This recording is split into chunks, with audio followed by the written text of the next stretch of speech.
Nestvaran i neočekivan rezultat u prvih 6 kola, jer je osvojeno samo 3 boda, primorao je Užičane da posle pobjede Donjeg Srema nad Voždovcem požele bodove kao koru hleba na dlanu. Zabeležena je zaslužena pobjeda rezultatom 2:1 nakon predivnih golova Žeravice i Okuna, o kojima će se još dugo ispredati priču u erskoj prestonici. Domaćin je krenuo vrlo agresivno i odgovorno od prvog zvižduka sudije Slobodana Veselinovića. U 6. minutu Žeravica je lepo pronašao Vasilića i on je propisno zagrejao dlanove Ognjena Čančarevića. Već u sljedećem minutu Milo Žeravica, koji je debitovao na stadionu kraj Đetinje, postigao je gol za pamćenje. Njegov šut sa oko 25 metara iznenadio je i Čančarevića i sve prisutne na stadionu kraj Đetinje.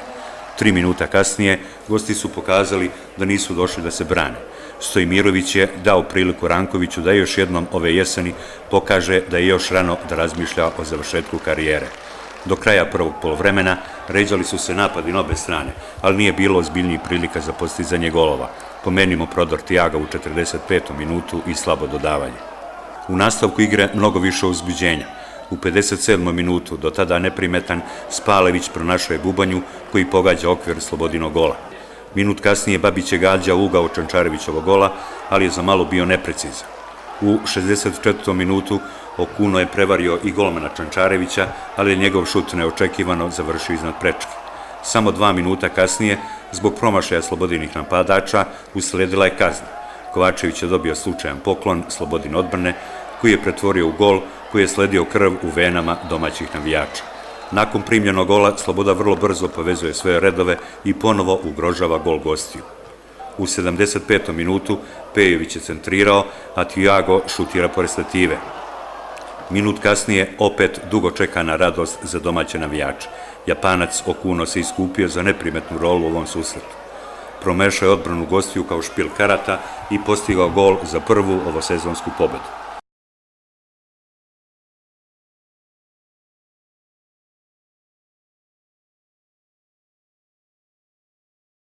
Kragujevčani su opet atakovali.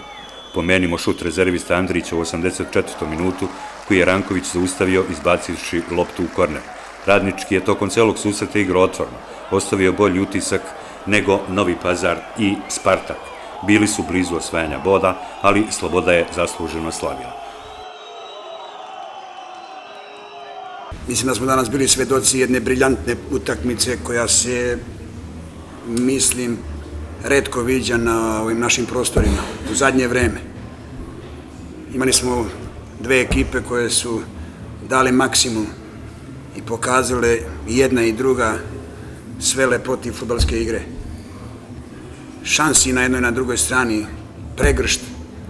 Sloboda je pobedila. Moje mišljenje je da je realan rezultat nerešen, ali čestitam Slobodi na ovoj dragocenoj pobedi. I ranije što sam govorio, to i sada tvrdim da je Sloboda jedna ekipa koja igra fudbal, koji pleni, koji ja poštujem i cenim i ubeđen sam da će Sloboda završiti u gornjem delu tabele. Čestitke i mojim momcima koji su danas pokazali da mogu da igraju pravi fudbal. I ako ovako nastavimo, ne treba da se bojimo za našu budućnost. Kažem, jedna izuzetna fudbalska predstava, jedan fudbalski ambijent na ovom predivnom stadionu. Zaista sam uživao danas. Ja sam na ovom stadionu igrao 70. godina, uvek bio rado viđen gost ovde i kao igrač i kao trener i sve čestitke Slobodi i ovom gradu za ovo jedno velelepno zdanje. Kažem, pun utisaka odlazim danas, čestitka publikama, svima. Neću da komentarišem suđenje, to imaju drugi ljudi koji rade, ali sve u svemu jedna divna fudbalska predstava. Ja bih se zahvalio svom kolegi Ivančeviću na čestitkama i na lepom mišljenju o Slobodi i složio bih se s njegovom konstatacijom da smo danas u predivnom ambijentu prisustvovali jednoj fudbalskoj utakmici koja izlazi iz okvira srpskog fudbala, jer Sloboda je objektivno motiv, ja kažem, znači sve ekipe koje igraju protiv Slobode, mislim da su veći motiv Sloboda u ovom trenutku na Partizan i Zvezda, jer dolaze se nadigravaju i imaju želju da igraju fudbal kao i Sloboda. I u takvom ambijentu, kao što je bio danas, ekipa koja je htela da se nadigrava, kao što je bio Radnički i Sloboda koja je želela da dođe do prve pobede i dobra publika, znači sve su elementi bili tu da se odigra dobra utakmica. I zaista je bila prelepa utakmica u kojoj je Sloboda dobro otvorila meč, u prvih 7 minuta vezla po terenu, stvorila dobre situacije pred golom i na kraju postigla je 1 euro gol preko Žerovice. Onda ta psihološka barijera, jer nemamo pobedu u ovom prvenstvu, uticala na malo zatvoreniju varijantu koju nismo dogovorili i jednostavno dozvolili smo protivniku mnogo prekida iz kojih su oni pretili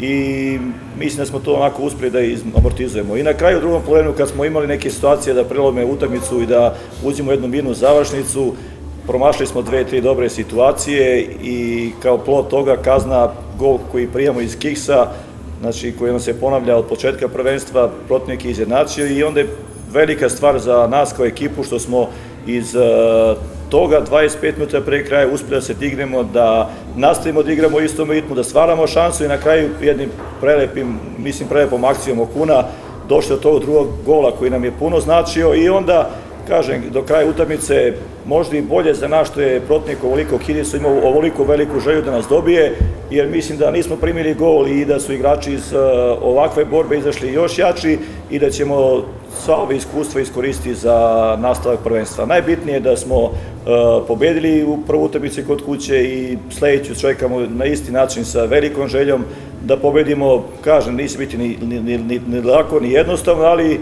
mislim da je sada malo psihološki lakše jer smo uspjeli da vežemo 2 pobede i 1 remi, tako da polako se vraćamo u ono izdanje koje je Sloboda imala i godinama unazad. Još jedan bih se zahvalio mojim igračima koji su bili zaista dostojni na treningu juče i prekjuče u velikoj želji da pokažu kvalitet i da pobede i zahvalio bih se danas fenomenalnoj publici koja je bila naš 12. i 13. igrač, jednostavno fenomenalno je vodila ekipu i zaista mi je drago što se sve završilo na ovaj način i na nama je da pokušamo da igramo ovako, da dižemo formu, da postižemo golove i da vratimo onaj sjaj koji smo imali u prethodne 3 godine. Hvala.